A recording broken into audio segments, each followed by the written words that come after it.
Halo pemirsa, apa kabar? Info Dunia kembali hadir dengan sejumlah informasi menarik seputar peristiwa yang unik dari berbagai penjuru dunia bersama saya, Luis Ayu, dan simak informasinya untuk Anda.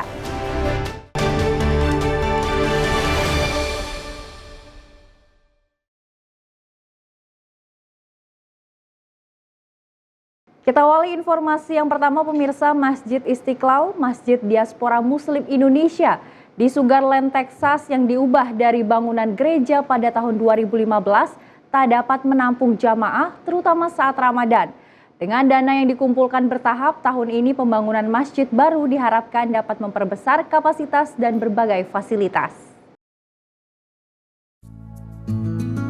It's super important to have Indonesian influence in the mosque. I think a lot of Indonesian Muslims in America aren't very well known in the public, and it's crazy because I think Indonesia is like the biggest Muslim population in the world. Menampilkan wajah Indonesia yang dipadukan dengan desain tradisional memang menjadi bagian dakwah memperkenalkan Islam dan Indonesia dalam merancang pembangunan Masjid Istiqlal di Sugarland, tak jauh dari kota Houston, Texas. As our community has started to grow larger, we really need to have the space to accommodate our jama'ah to park as well as to just pray, because while this has been good for the past few years, we definitely needed to expand. Masjid baru Diaspora Indonesia ini memang dibutuhkan untuk mengakomodasi jemaah yang semakin bertambah, terutama saat Ramadan. Kapasitas masjid lama yang terbatas membuat jemaah pria terpaksa melakukan sholat di luar.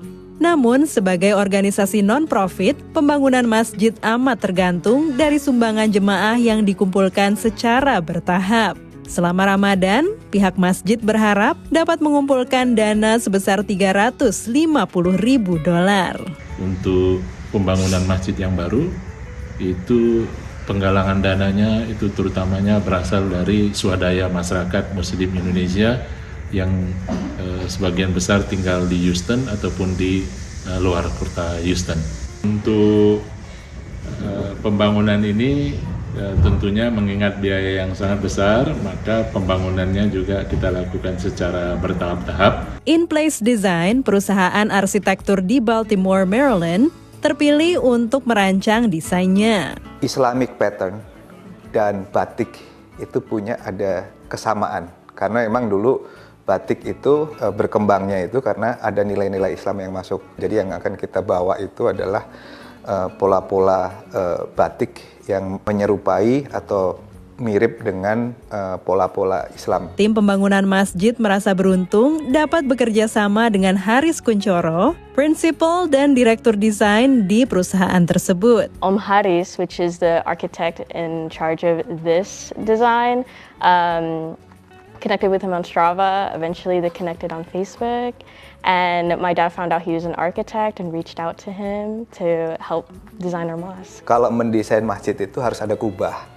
Kalau mendesain masjid itu harus seperti yang di Middle East. Sebetulnya nggak harus seperti itu, gitu ya. Jadi ya satu masalah fungsi kan sebetulnya. Mau bentuknya seperti apapun juga bisa ya. Cuman memang branding itu perlu, dan tugas kami ini di sini sebagai desainer dan arsitek, gitu, bagaimana bisa mendesain atau merumuskan bahwa kalau melihat ada masjid, oh itu masjid Indonesia. Saat ini konstruksi masjid dan lapangan parkir sudah mulai berjalan. Dengan dukungan dana yang cukup, masjid baru diharapkan akan dapat mulai dipakai tahun ini. With this new mosque, the design of the building will be facing the Kaabah, so it'll be a lot more ergonomical. So it'll be really nice in that sense. And then there's another building on top of that for like a multi-purpose activity room and a bigger place to do wudu and stuff. Because right now, if you saw the bathroom, it's pretty small, right? Kapasitas lebih besar dengan berbagai fasilitas akan memungkinkan masjid melayani jemaah dari berbagai kalangan usia dan bangsa, tak hanya Muslim Indonesia. Dari Sugarland, Texas dan Baltimore, Maryland, tim VOA.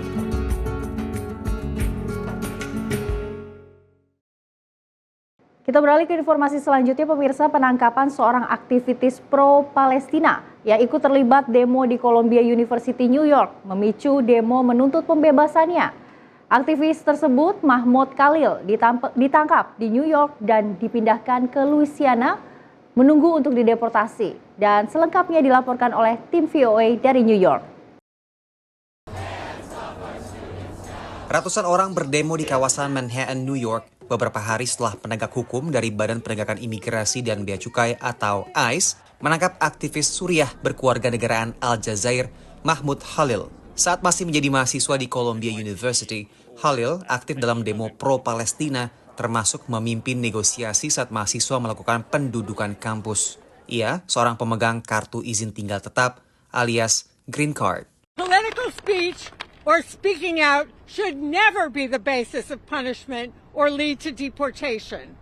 And what's more, Mr. Khalil, like every other green card holder, has a right to due process of law. There's no reason why anyone should be arrested for this reason. Like, they're not inciting terrorism. They're not inciting any violence. They're just trying to make their message heard. Setelah ditangkap ICE pada 8 Maret, sempat ada kesimpang siuran soal keberadaan Khalil, meski akhirnya terungkap bahwa ia ditahan di sebuah penjara federal untuk imigran di negara bagian Louisiana. Someone who has never done anything wrong, who has not committed any crime at all, and they basically disappeared him. Lewat akunnya di media sosial Truth Social, Presiden Donald Trump menyebut Mahmoud Khalil sebagai mahasiswa asing radikal pro-Hamas. Trump juga mengancam penangkapan dan deportasi banyak mahasiswa lain yang terlibat demo anti-Amerika dan antisemit atau anti-Yahudi. Seorang hakim federal di New York akhirnya menangguhkan proses deportasi Mahmoud Khalil sambil mempertimbangkan gugatan yang meminta pembatalan penahanannya. Sidang kasus Khalil dijadwalkan pada Rabu waktu New York. Menurut seorang pengacara imigrasi di New York, seorang pemegang kartu izin tinggal tetap tak bisa begitu saja diciduk dan dideportasi. The person should have been convicted of a crime, a deportable offense. I don't believe Mr. Khalil has been convicted of such an offense, from what I know. You could also initiate deportation proceedings if a green card holder has provided material support to terrorist organization, which is what the Trump administration has been alleging. Demo pro-Palestina di kampus menuai pro dan kontra di Amerika, karena kadang disertai kekerasan seperti yang terjadi akhir Februari di Barnard College. Selain itu, demo juga sering ditandai intimidasi bagi mahasiswa Yahudi. Let's assume that he has been solely involved in campus protests for Palestinian rights. That in itself should not constitute material support to terrorism. The government has a very high burden of proof. Menlu AS Marco Rubio telah mengatakan pemerintah Amerika akan mencabut visa dan kartu izin tinggal tetap pendukung Hamas agar bisa dideportasi. Dari New York, Randy Wicaksana dan tim VOA. Di tengah upaya memperpanjang gencatan senjata di Gaza yang mestinya telah masuk ke fase kedua, pro dan kontra perkembangan soal negosiasi langsung pemerintah Amerika Serikat di bawah Donald Trump dengan kelompok Hamas, di mana negosiasi itu dipusatkan pada upaya pembebasan para sandera. Presiden Donald Trump pada awal Maret mengonfirmasi bahwa pemerintahannya berbicara langsung dengan Hamas. We are having discussions with Hamas. We are helping Israel in those discussions because we're talking about Israeli hostages. And we're not doing anything in terms of Hamas. We're not giving cash. In fact, I got 59 hostages out, and we gave nothing. In 59, we gave nothing. Sebelumnya, Presiden Trump mengeluarkan ancaman yang sangat keras terhadap Hamas agar segera membebaskan seluruh sandera. Namun kepada CNN, utusan Gedung Putih urusan sandera mengatakan perundingan dengan Hamas sangat membantu. I think something could come together within weeks. I will say that I believe there is enough there to make a deal between what Hamas wants and what they've accepted, and what Israel wants and it's accepted. And I think I think there is a deal where they can get all of the prisoners out, not just the Americans. Langkah pemerintahan Trump mengejutkan banyak pihak karena kebijakan lama Amerika Serikat adalah untuk tidak berunding dengan teroris. Dan Hamas oleh Departemen Luar Negeri Amerika Serikat dikategorikan sebagai organisasi teroris. Is negotiating with terrorism rewarding terrorism? Do you take that absolute principled position that you don't deal with them, even if it means that the hostages or the whatever you're trying to help get killed or something happens? It's always been a trade-off. Selama perang Israel-Hamas, Amerika Serikat sebelumnya hanya berhubungan dengan Israel dan dengan sekutu-sekutu lain di kawasan, termasuk Arab Saudi, Mesir, dan Yordania.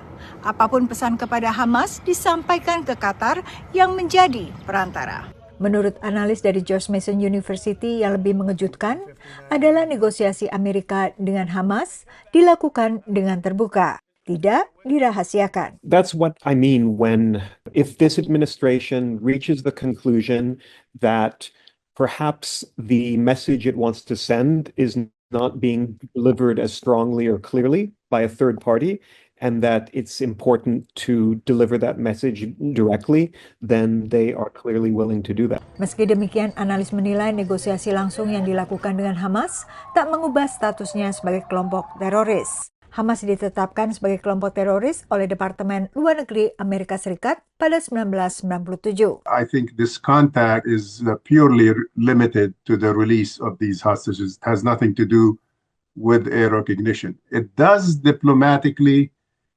raise the issue of once you negotiate with a group, you are giving it legitimacy in a way, but that does not constitute a recognition or a serious change in the traditional American policy or position vis-a-vis Hamas.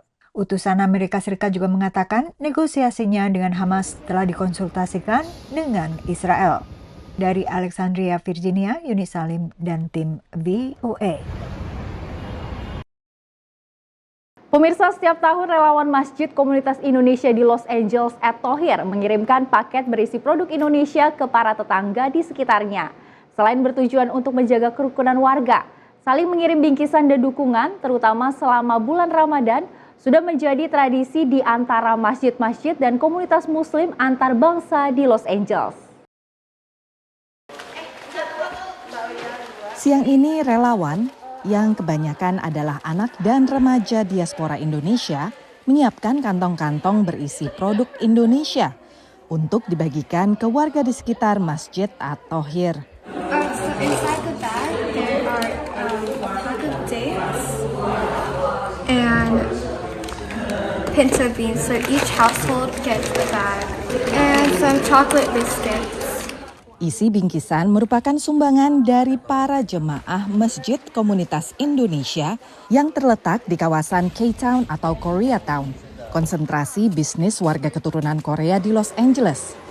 Sejak diresmikan tahun 2022, Masjid @Thohir aktif melakukan kegiatan jangkauan komunitas, termasuk acara tahunan pembagian bingkisan untuk tetangga ini. Tujuannya adalah untuk menjalin silaturahmi dengan tetangga-tetangga masjid kita, karena bagaimana kehadiran masjid kita ini kan mengganggu mereka lah ya, parkirnya jadi lebih sulit dan seterusnya. Jadi kita tidak ingin ada hal-hal yang membuat mereka tidak menyukai kita gitu, karena memang ada kejadian ya di masjid yang tidak jauh dari tempat kita ini, tetangga-tetangganya merasa terganggu karena parkirannya penuh terus ya. Mereka mengajukan petisi kepada City kalau parkir di sini harus pakai permit. Nah, kalau itu terjadi dengan masjid kita yang nggak punya parkiran, itu kan menjadi sangat fatal untuk kegiatan-kegiatan masjid kita. Relawan dibagi ke beberapa kelompok agar pembagian lebih efektif. Para remaja ini ditemani beberapa relawan dewasa dan guru kelas pengajian mingguan untuk anak dan remaja yang berlangsung setiap Sabtu di @Thohir. Alhamdulillah remaja-remaja muslim di sini, karena mereka sering dibawa oleh orang tuanya untuk berkegiatan di sini. Mereka aktif sekali. Mereka sudah berkegiatan sejak dari SD. Jadi ketika mereka sekarang sudah di high school, di SMA, mereka tetap datang ke sini dan berkontribusi. Kita bilang kepada anak-anak bahwa mereka sebenarnya adalah ambasador. Mereka adalah muslim-muslim yang tampil untuk komunitas terutama di Los Angeles. welcome. Thank you so much. Thank you. Have a good day. Dan juga supaya anak-anak ini tetap bangga sebagai menjadi orang Muslim. I think it's great that they're helping out the community, even though it's, we're all kind of in our own culture and religion. I'm glad that they're helping us out as much.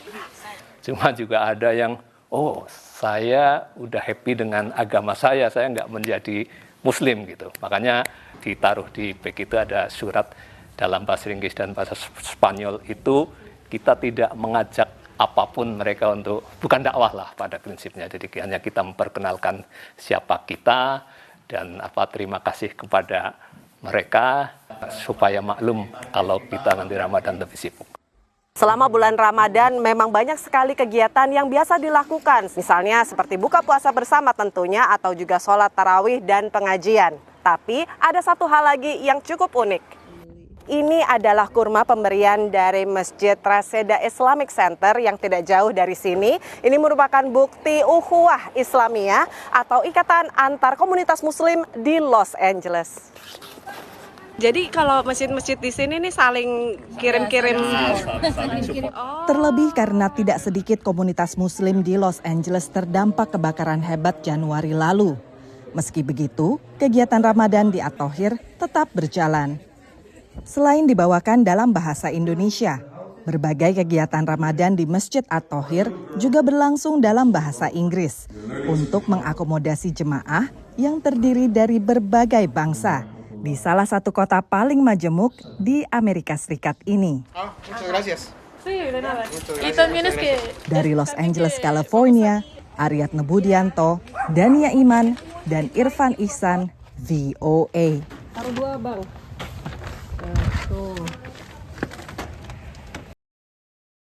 Terima kasih pemirsa, masih tetap bersama kami di Sinpo Dunia dan informasi kami lanjutkan.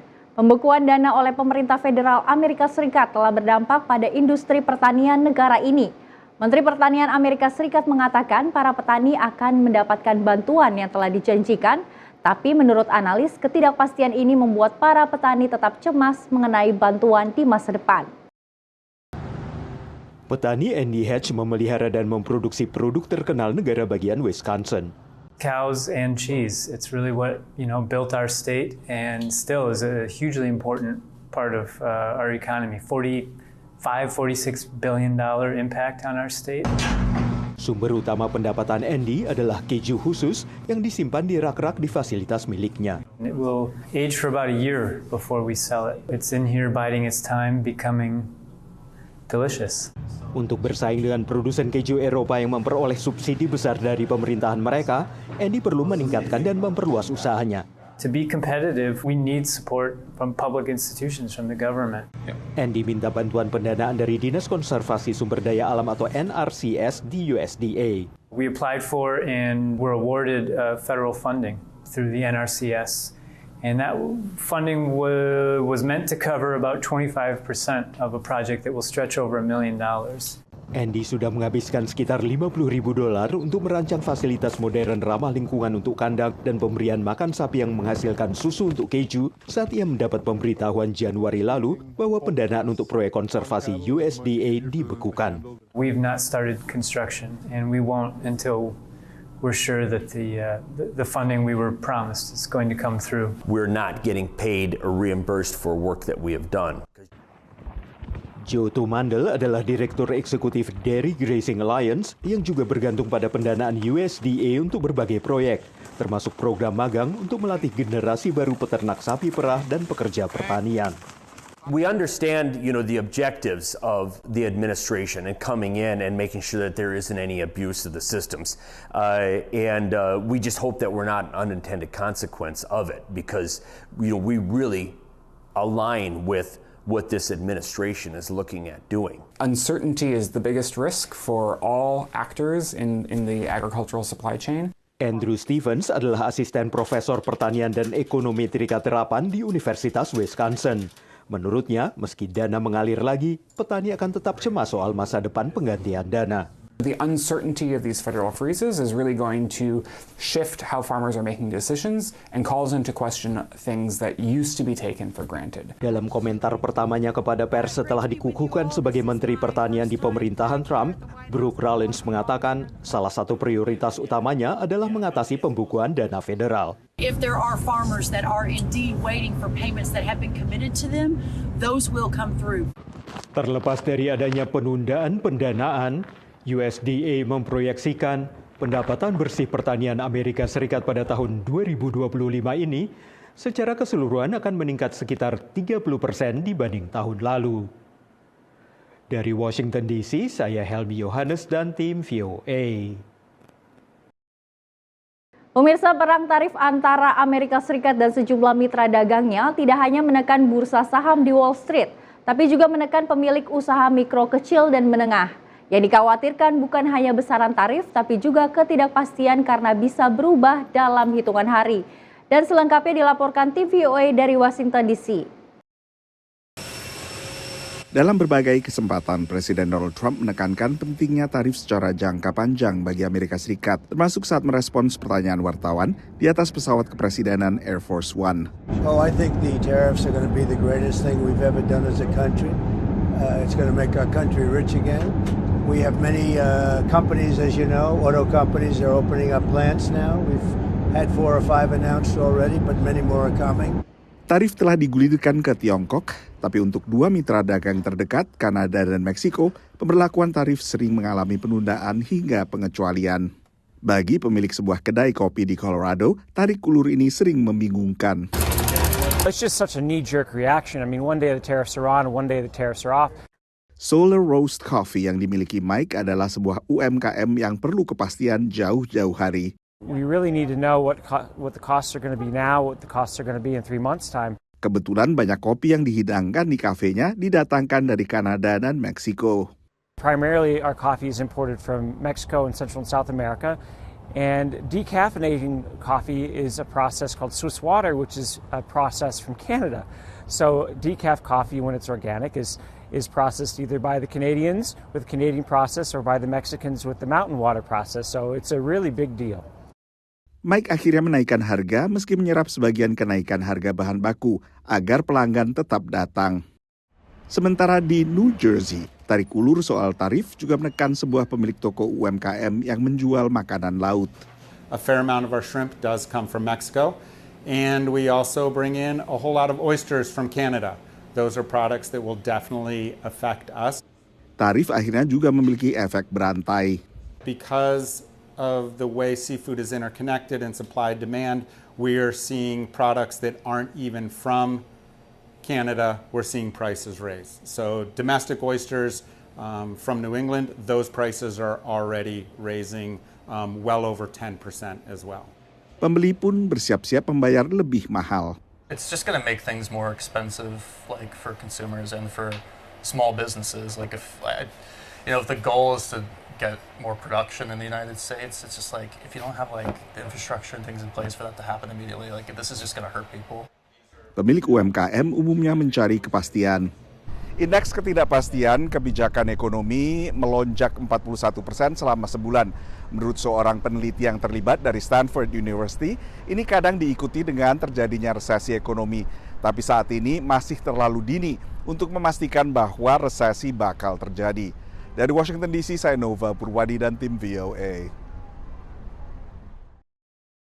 Pemirsa, kita beralih ke informasi dalam negeri dari Menteri Koordinator Bidang Perekonomian Airlangga Hartarto mengungkapkan bahwa negara Vietnam akan berinvestasi ekosistem mobil listrik di Indonesia dan nantinya Vietnam berencana membangun ratusan ribu pengisian kendaraan listrik umum atau SPKLU di Indonesia untuk mendorong ekosistem mobil listrik. Sekretaris Jenderal Partai Komunis Vietnam, To Lam, disebut akan berinvestasi ekosistem mobil listrik di Indonesia. Hal itu diungkapkan Menteri Koordinator Bidang Perekonomian Airlangga Hartarto usai menghadiri rapat terbatas dengan Presiden Prabowo Subianto di Istana Kepresidenan Jakarta. Airlangga mengatakan nantinya perusahaan otomotif Vietnam Vinfast akan membangun pabrik di Indonesia. Ia berharap masuknya Vinfast dapat mendorong industri kendaraan listrik di tanah air. Tadi ya kita bicara mengenai kerjasama di bidang ekonomi, tentunya terkait dengan investasi Indonesia di Vietnam dan investasi Vietnam di Indonesia. Salah satu investasi Vietnam kan mendorong mobil listriknya, VinFast, dan mereka sudah merencanakan membuat ekosistem charging listrik yang jumlahnya 100.000. Nah, kemudian kalau investasi di Indonesia salah satunya adalah membuat vaksin untuk hewan di Vietnam. Nah, jumlah perusahaan Indonesia yang sudah beroperasi di Vietnam lebih dari 130 proyek. Nah, mereka akan meningkatkan jumlah investasi Vietnam di Indonesia. Kemudian Vietnam dan Indonesia punya aspirasi yang sama. 100 tahun ke depan mau menjadi negara maju di atas negara pendapatan tinggi. Dari Jakarta, Fahrizal, Sinpo TV melaporkan. Dan pemirsa, informasi tadi sekaligus menutup jumpa kita pada edisi kali ini. Tetap saksikan Sinpo Dunia hanya di Sinpo TV. Saya Luis Ayu mewakili kerabat kerja yang bertugas pamit. Terima kasih dan sampai jumpa.